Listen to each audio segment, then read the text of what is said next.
Welcome to Season 5 of The Breakdown, the official podcast of the Breakaway Roping Journal and calfroping.com. This season, we're diving into both the breakaway and calf roping like never before, bringing you the personalities, successes, and horses that make these events great. You can expect training tips from the top ropers, stories from the road, and industry news that goes beyond the numbers. I'm Hannah Wheeler, your calf roping host. And I'm Blake Ramsey, your breakaway host. And this is The Breakdown.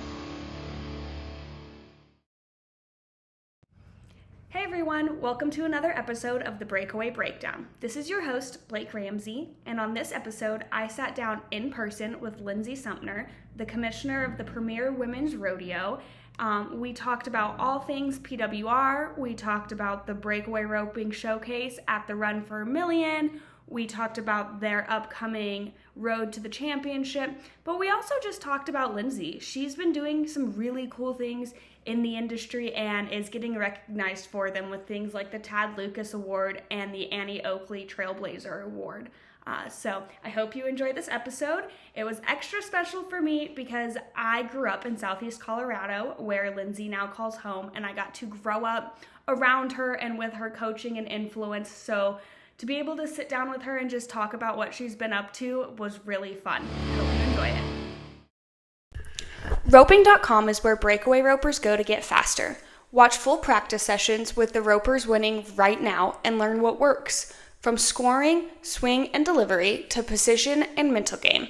See how Larry D. Guy sets up in the corner, Kelsey Dahmer delivers under pressure, Taylor Munsell stays sharp, and more. Real runs, real coachings. Rope smarter and get faster with roping.com.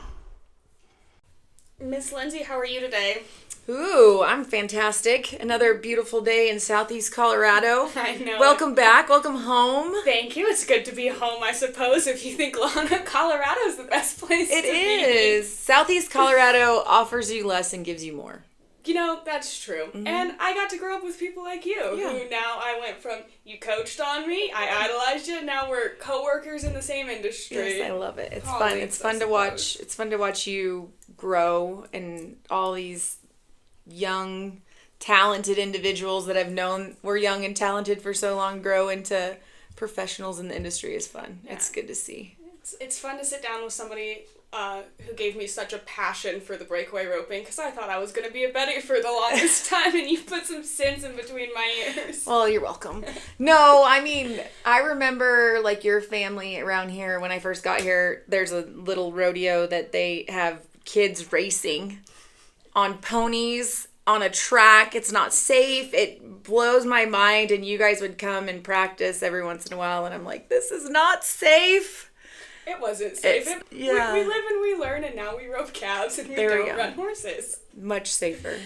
So Miss Linsay, let's talk about you first. Okay. What have you're still at the college some, and you're the commissioner of the PWR. Mm-hmm. You've been winning awards. You're not only a figurehead for the sport of women's rodeo, but you're also a big mover in it. Well, thank you. Yes, ma'am. Tell me a little bit of all you've been up to. Well, like you said, really busy with Premier Women's Rodeo and really digging deep into being fully immersed in the life of PBR as the single owner of it, and having TKO as our parent company now has been amazing. It's been so fun to learn from these women who worked with WWE and the Divas and how they branded all of that. And so now with the new branding of PWR, it's been almost a year that we have transitioned into PWR.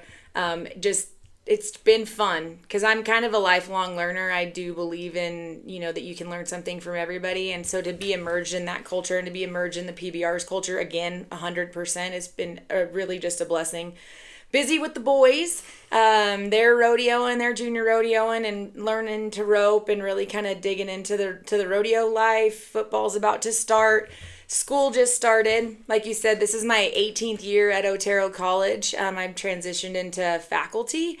It's been just a real big blessing. I was the rodeo coach for 15 years and then transitioned into faculty, and I teach agriculture business courses and helping, teaching the next gen in marketing and some communications and some business and record keeping and all of that fun stuff.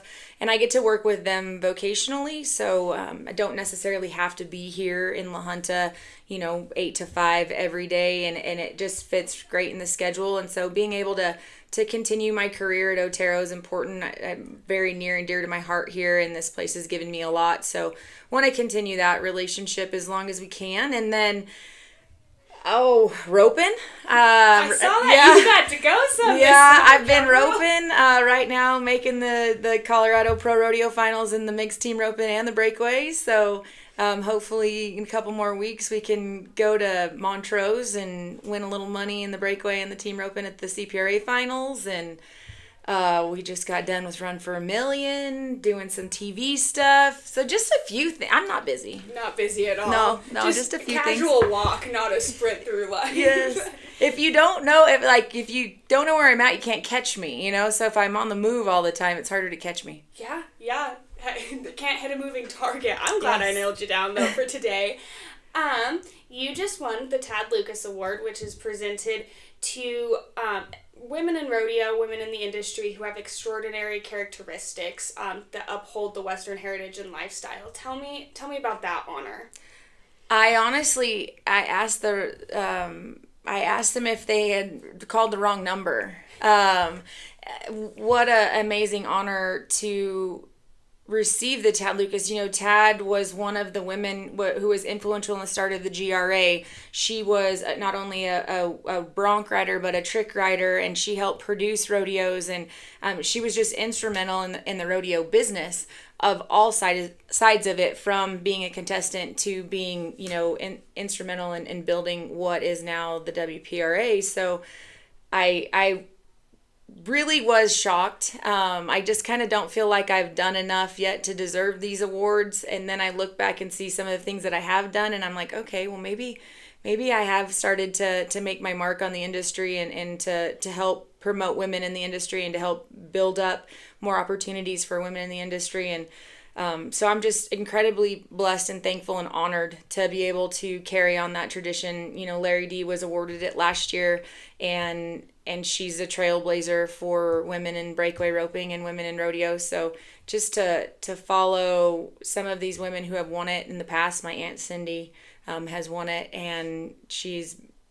kind of been my idol my whole life when it came to learning how to run barrels and just being part of rodeo for so long. It's just a great honor and a blessing, and to carry on the traditions that Tad set forth of making women have a spot at the table for rodeo. It is huge, and I'm just very honored and blessed. Yeah, you took the words right out of my mouth. You're amongst LD and your Aunt Cindy and Martha, Josie, and just a handful of really prominent women in our industry. Mm-hmm. And you're very humble, but you're a mover. I mean, you are all of those things. You're a coach, a competitor, a producer. You have set a stage in the PWR. Now, you're going to have to forgive me. I don't know all the former names. Yeah, it's okay. The ones you were commissioning, but, you've transitioned and moved and grown the sport and allowed women, not only just breakaway ropers, but women's sports across the board, the rough stock riders, the pulpiting. I commented on your post and said, I'm going to have to come out of retirement for that one. Yeah. But you've set a standard and continue to move the sport forward as a whole. And I know that a lot of people, that doesn't go unnoticed to anybody in the industry. It's important for me, especially since, I competed at Women's Rodeo World Championship, which was our previous name, that the first two as a competitor, and then they asked me to become the commissioner, and I said yes, and it has been very, very, I pushed from day one that we needed to bring back women's rough stock because they were dismissed in 2008. There was no women's organization that accepted them in and had a place for them. So I started pushing then and finally got it done last year. I started pushing for goat tying. It stinks that you have to work that hard to be good at goat tying, because in order to be good at goat tying, you have to work really, really hard at it, because it's so competitive and it's so aggressive and so athletic for these ladies, that for us to just say, okay, well, college career's over, CNFR's done, you never have to tie a goat again, That's sad. It's so sad because women work decades to become good at that craft. And then you think about the pole bending, that how many horses did ladies have to sell when they graduated from high school because they needed to buy a barrel horse maybe to go to college on, or they needed to buy another rope horse, or they didn't want their amazing 19, 20-second pole horse to just sit and rot in a pen because there wasn't anywhere for them to go. So to bring those disciplines back, it's been important to me that we all deserve a platform. We all deserve a place to be this environment of sisterhood in an inclusive place. That's the same reason why we classify the ladies and their athletic ability with pro, challenger, and limited, is that it's awesome that somebody can go rodeo 9 months out or 10 months out of the year and try to make, a finals. That's awesome. And that is huge, and that's a sacrifice. But what about the ladies that have worked really hard to be good at breakaway roping and then only go in the summer? Don't they deserve a chance to hold up a $60,000 check just as much as all of those ladies who are traveling down the road? And maybe even take it a step further and look at Alma Beth Case. She was Miss Rodeo America and grew up roping and is in her 70s. She probably doesn't want me to say that, but in her 60s and 70s, and is starting to rope again and go to some, amateur rodeos. And she has a chance to come there and hold up a $60,000 check in the limited. Yeah. So it's pretty cool. It does, back in, I don't know, circa 2013, 14, you hosted, back when she was Jackie Hobbs, you had Jackie down here for a clinic. Yeah. And little 13, 14-year-old Blake was there, and now I'd have the chance as a professional who works, to go rope against Jackie if I made, the finals. And that's just an opportunity that hasn't been there all along. So. Women work so hard. Women are givers naturally. It's the chromosomes that we had. Obviously, we can talk about that if you want to, but women are natural givers. We are willing to give up our careers to have children, or willing to give up to maybe your athletic career so you can work on your professional career. We just figure out that ebb and flow. And the PWR is that place that you don't have to give everything up. You can only compete in the summer, or you can only compete at those little 50 miles from your house, because diesel is $5.50. You only go, I'm only going 50 miles from the house, and those are the only events that I'm going to go to, and that's what's going to fill that hole in my heart that makes me want to be a cowgirl and a competitor. You can nominate those and still get a chance to go to PWR. Yeah. So that's that's cool. I agree. And then, to circle back on the goat tying and the pole bending, not only is, goat tying athletically tough, I think it's one of the most mentally challenging events of I had to give it up. I couldn't talk myself into stepping off a horse going fast enough to be competitive. And so to go through, and it's not like you can just practice goat tying every once in a while. It was like an everyday. You're tying your goats, doing your get-offs on the horse saver. And to have a place to go after college where it's not just I just spent 18 years of my life ruining my knees for nothing. Yeah, for sure.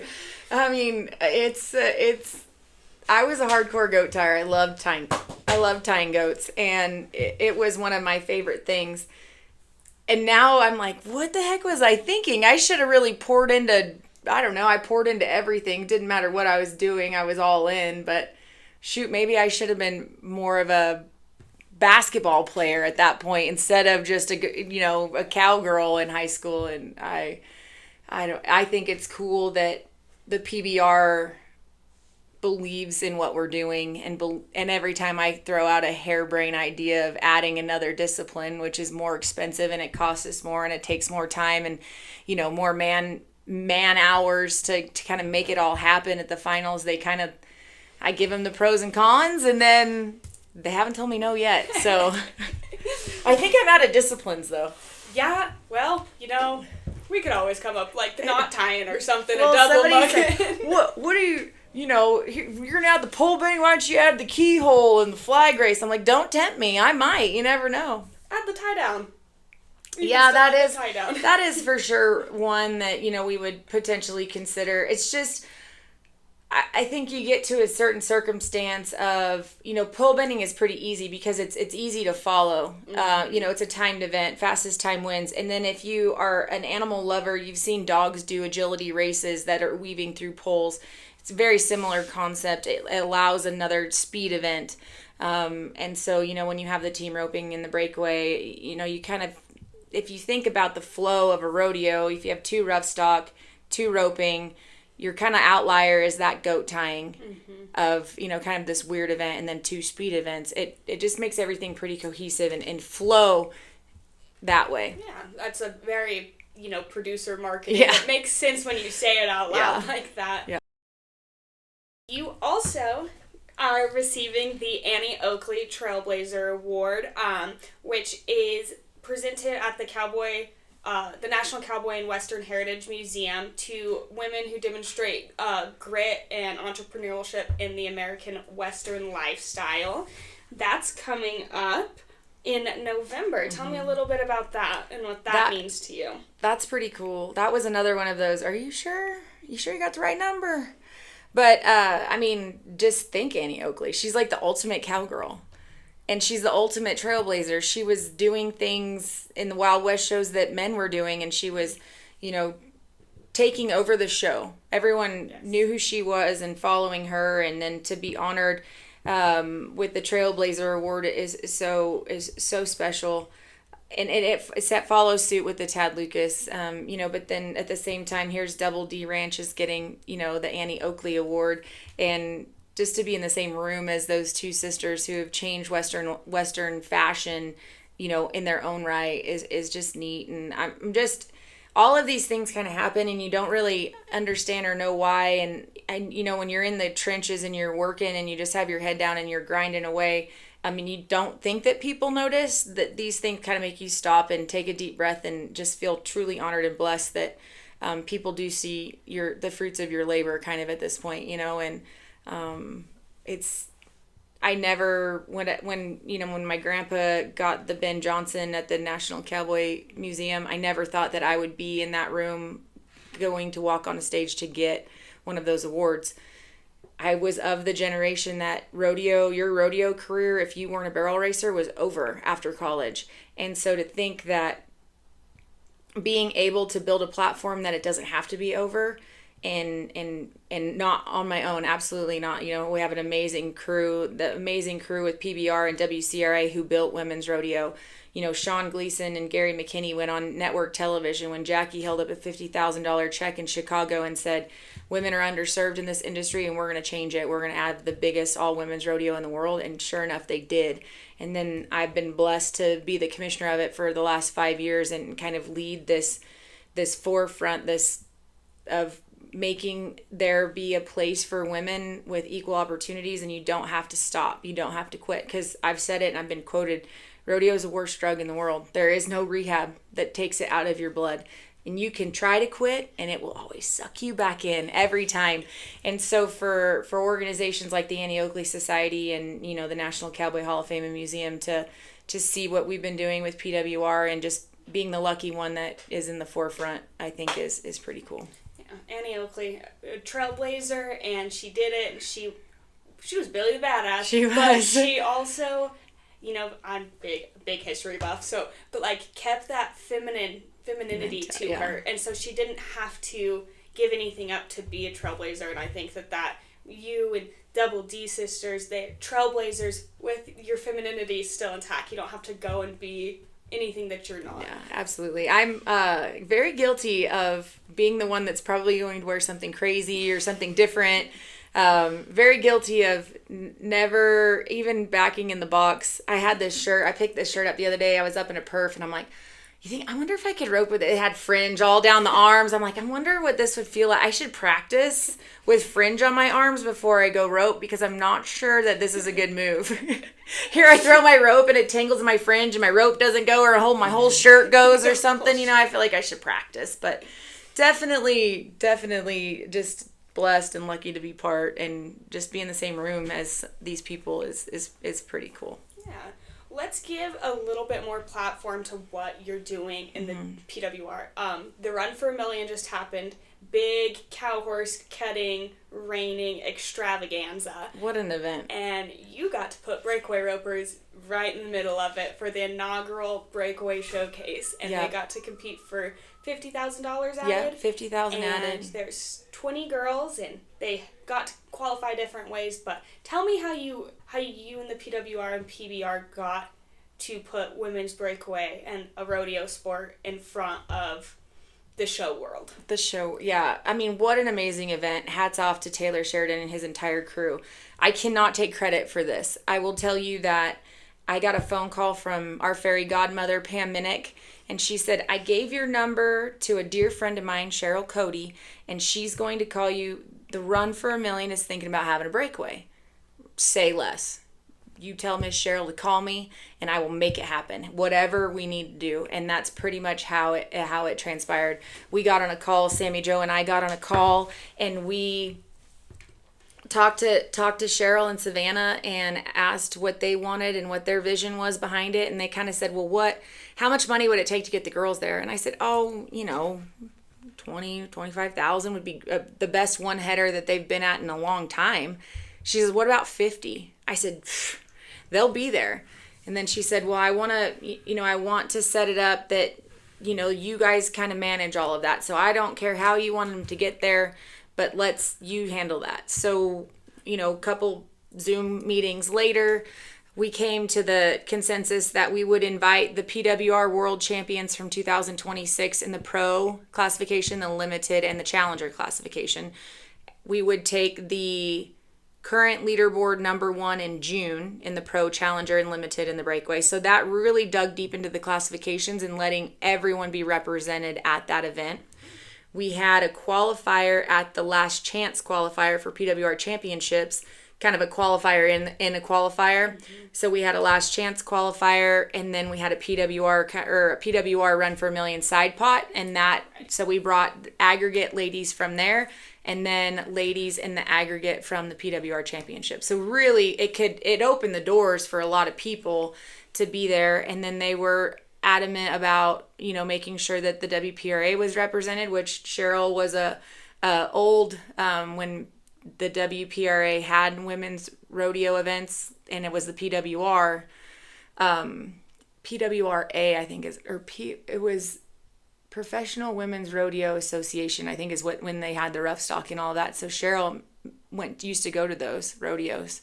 Yeah. And so she's a lover of the breakaway and a lover of women in the sport. And so that's how we set it up. And then, working with their team to just produce the event, we brought in timers and secretaries and our stock contractors and all that fun stuff, and helping coincide. And then I was able to talk on the telecast and tell the stories of the girls, and they did an amazing job. The girls roped great. Haley Jo Hall won $20,000 in a 2.5 second run. That doesn't happen everywhere you go. And treated like queens. I tell you what, everybody got a goodie bag. The horses got a big bag of cookies, and there was all these fun things. Carol Rose, she gave everybody a beautiful Run for a Million necktie slide. And then the girls who were in the top 10, everyone got awards that were in the top 10. Shorty Hattery, they gave, I don't know how many hat vouchers away, but then, Haley Jo, she won a brand new hat in this beautiful cowhide hard shell hat case. It was so cool. Yeah. They gave the Run for a Million buckle that the Run for a Million and the cow horse and the reining and the cutting all get. The breakaway roper got. They had a reserve buckle. Larry D won second. I'm like, are you going to wear that? She said, I think I am. It's beautiful. I'm like, yeah, it is gorgeous. And, just treated like queens, and they wanted them there. And that's the most important part, is that you want to be a part of an event that wants you there. And they definitely wanted us there. And I hope and pray that they want us to come back and do the same thing for the ladies. It was pretty great experience to be there. But then to see the equine disciplines that aren't rodeo, the cow horse, the reining, the cutting, that were high fives in the barns, and so excited to watch them. And then to see the crossover in the breeding, where there's so many horses that we're starting to really utilize in the breakaway roping that came from the cow horse, that came from the reining, or that came from the cutting. I mean, my little horse, he's a cutting horse, and he was started by a cutting horse trainer, and I got him through after, fraternities and all of those things. So just to see the crossover in the equine disciplines is pretty cool. I loved being there. I loved being part of that event. The excitement in the building and the excitement for the girls to be there was amazing to see. Yeah, I would agree. The camaraderie and the crossovers of discipline, because, I know Jackie and Aaron are friends and they go back, but not only was Jackie sitting there watching Aaron, the rest of the girls, Riley George was there, Martha, they were all sitting Everyone was up there, and then excited. Aaron brought him up on stage. I don't know if you saw Aaron, if you see Aaron's winning, stage photo, there's, a whole group of these breakaway ropers all on the left side of that photo. It's pretty cool. Now we know who's going to win the Big Guns in Cowtown. No, I am. Breakaway roper. It's me. You are. I'm in it, too. You're a breakaway roper. True, you're right. Think of you. You're right, yeah. Oh, no, there's some tough competition in that one. It was funny, I was on the phone with a prior student who's been pretty deep in the cow horse, and I was telling him I'm going to do this cow horse deal, and he's like, well, you better win. I said, Dax. I know. Well, Dax and Mikey, both of them, they're like, you better win. I said, I know. Don't put that pressure on me. Keep that evil off me. Have you ever been down the fence, Linz? Well, not on purpose, but yeah. I won fourth at the high school finals in the cutting, so I cut. And you took a bunch of girls to that ranch horse deal. Yeah, we've done the ranch horse thing. My mom made me do Western Pleasure when I was younger, which I was always the girl on the inside passing because I didn't really like to go that slow. But yeah, I've done a little bit of everything. I was lucky though in high school. Bobby Ingersoll, who's one of the godfathers of reining cow horse out in California, he was my trainer all through high school. So I started riding with him when I was 12 or 13. I was, they lived down the road, and I would be 13 driving my 77 Ford down the back roads to go ride with Bobby. And so I'm excited to kind of have a little full circle moment. We're not encouraging anybody to gamble, but if you are gambling type, maybe put your money on Linz. Or a breakaway roper, like you said. Yeah. Jackie and Aaron are thick as thieves, and yeah. Sarah. Yeah, Sarah, she rides a lot of them. But okay, but back to the point. Okay, here. sorry, No, we get off track. You have during December your road to the championship coming up. Tell me a little bit about that. I would love to. We're very excited. This year in April, we signed a 3-year contract with network television owned by Scripps Network. They own Grit and Ion. Ion has, and if you don't know what I'm talking about, Grit is the station that if you don't have satellite, you don't have YouTube TV, you don't have any, you just have good old fashioned rabbit ears or the little antenna that you plug in and it scans for local channels. Ion and Grit are both in that. So Grit is where all the John Wayne movies are. See? I do know what Grit is. Yeah, Grit is where all the John Wayne movies are, and Women's Rodeo is the first athletic anything that they've ever put on Grit, which is pretty cool that it's a women's rodeo on Grit, which is where they show all the John Wayne. Just goes hand in hand. But Ion has really poured into women in sports. They have the WNBA, they have Women's National Hockey League, they have Women's National Soccer League, they have this large, I don't know the exact acronym for this cheerleading, Grit has really poured into women in sports, and so it was just a seamless fit for them to be our network. We were aired on Grit and Ion for our championship round in May of this year of 26. We were the highest rated sporting event on the network for the weekend, so it was really exciting. They're excited. They came to the event. They loved it. So with that, we built out a concept of a 14-show concept about women's rodeo leading up to the championship in 2027, which is May 13th through the 16th, 2027. What it is we are going to have a made-for-TV competition December 17th through the 20th at Cowtown Coliseum. Tickets are on sale now. But with that being said, every single classification will be represented, so pro, challenger, and limited in the barrels and the breakaway, and then challenger and pro in the team roping. We will have goat tying, we will have pole bending, we will have rough stock. So everyone will be represented in this show. And they're going to break down the competition. 2 rounds of competition to take you to the championship, fastest time out of those 2. So you have 2 chances to advance. In the championship round, same concept, Olympic style competition. You have 2 chances to win the event. That person gets a straight shot into the 60,000 round. So that breaks it down to where you're like, holy smokes. So that takes you from not having to go round 1, round 2, semifinals to try to advance in your classification straight to the 60,000. So it's going to be really exciting. And then to see the storytelling happening of telling that, Haley Jo Hall kind of came out of the woodworks, that she's not one of those ladies that goes and ropes 9 months out of the year and is gone and we see her all the time. She's kind of one of those ladies who's on a homegrown horse that's 16 hands. It's unconventional in the breakaway roping. Goes and wins the run for $1 million, goes in leaderboard number 1. Where'd she come from? She's a real estate agent. She has another life besides rodeo and telling her story. Or, look at Jackie, look at Larry D. Here are these, just amazing women who have grinded it out to try to make a living with a rope. There's so many. Charmaine Holdren, she's an engineer by trade, goes to the 25 Women's Rodeo World Championship, goes to AT&T as the limited champion, wins second in the entire event, wins $25,000, and it just changed her career to come in there. She's going to be there to tell her story. And it's just going to be a lot of storytelling and really getting back to, like, why are you here? Why are you giving up 10 months away from home to do this career? How young girls that are, above the age of 13 and their parents, what they sacrificed to get them there, and tell those stories and tell the story about legend. There's so many different cool things that happen in our industry that we don't get to tell the stories because it's a 2-second run. Right.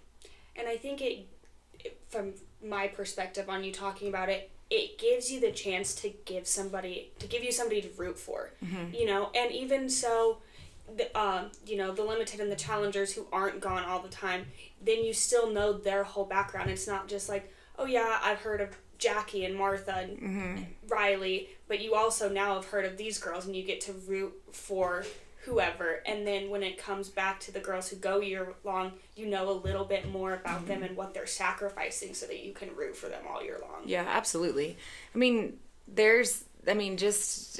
Your story, you grew up in Southeast Colorado. Nobody probably knew that before then. They just thought you went to school in Texas, so everybody's from Texas. Well, that's not the case. Or mine, I grew up in Northern California.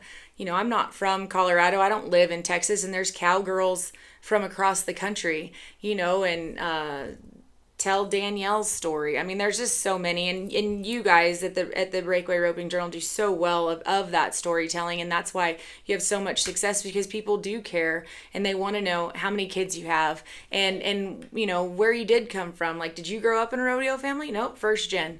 We have Bella Ayers who's going to be part of it, and I love Bella.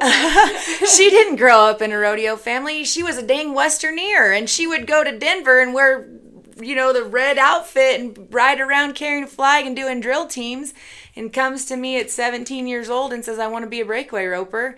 Find her a great little horse, goes to college and gets better at breakaway roping, goes to another institution, gets better at breakaway roping, and is, dug deep into the PWR and a limited breakaway roper, and she's got a chance to rope against her idol of Jackie, And she's salty. Yeah. You put a good foundation on that girl. And, Thanks. We're pretty fond of her. We like her.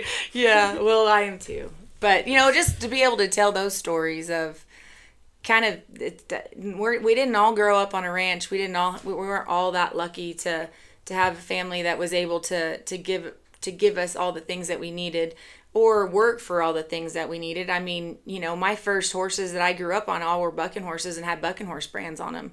Up until I went to college, I think was the first time I ever bought a horse. Yeah.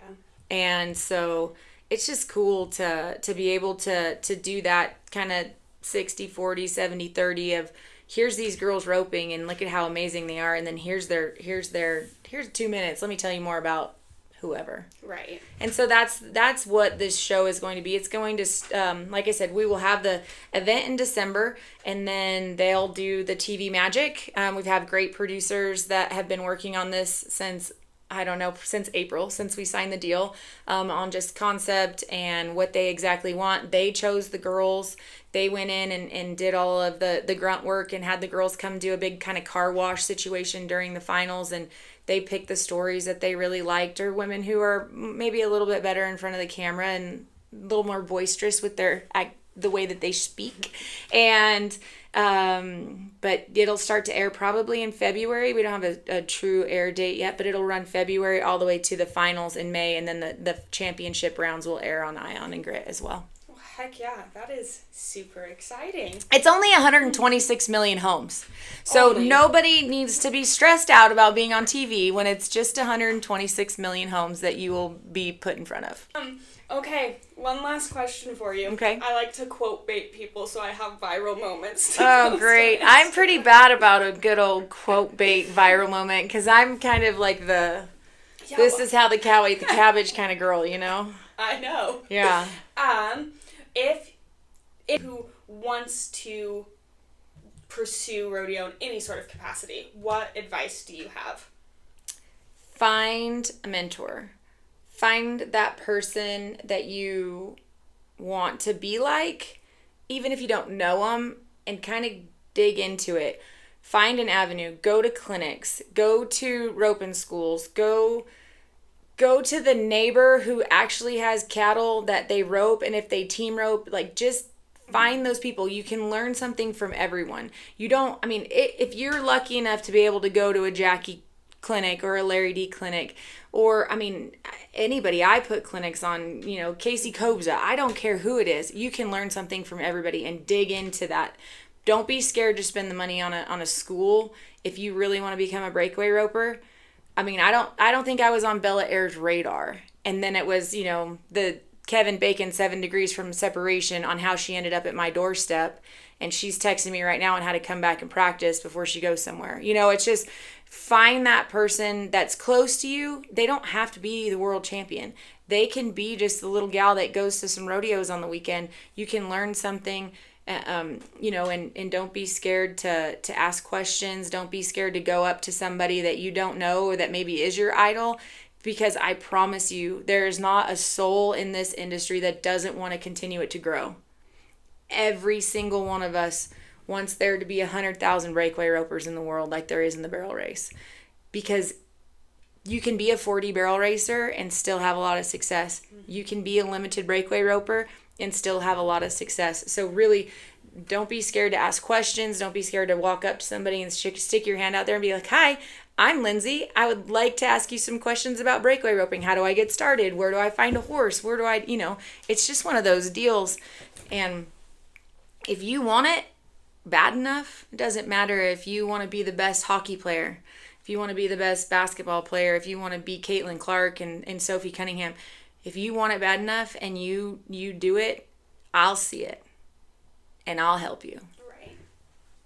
It just exudes out of people's pores that you want to be good at that craft, and people dig into that and want to help that. So don't be scared. Ask questions, ask for help, find those people to kind of mentor you, and then find the best avenue for you. Because maybe being gone rodeoing is not the right avenue for you, but maybe your 50-mile radius, there's an avenue for you at PWR, right, that maybe you didn't know about. But now you can nominate those little 3 for $100 jackpots. That's the only thing that you can afford because it's only 50 miles from the house. You can nominate those and then save your pennies and come to women's in May. So that's my advice. Well, that's good advice. And the avenue could be the PWR. Absolutely. So. It always will be. Well, thank you, ma'am. This episode was brought to you by Roping.com. Roping.com is where breakaway ropers go to get faster. Watch full practice sessions with ropers winning right now and learn what works, from scoring and swing delivery to position and mental game. We've got you covered at Roping.com.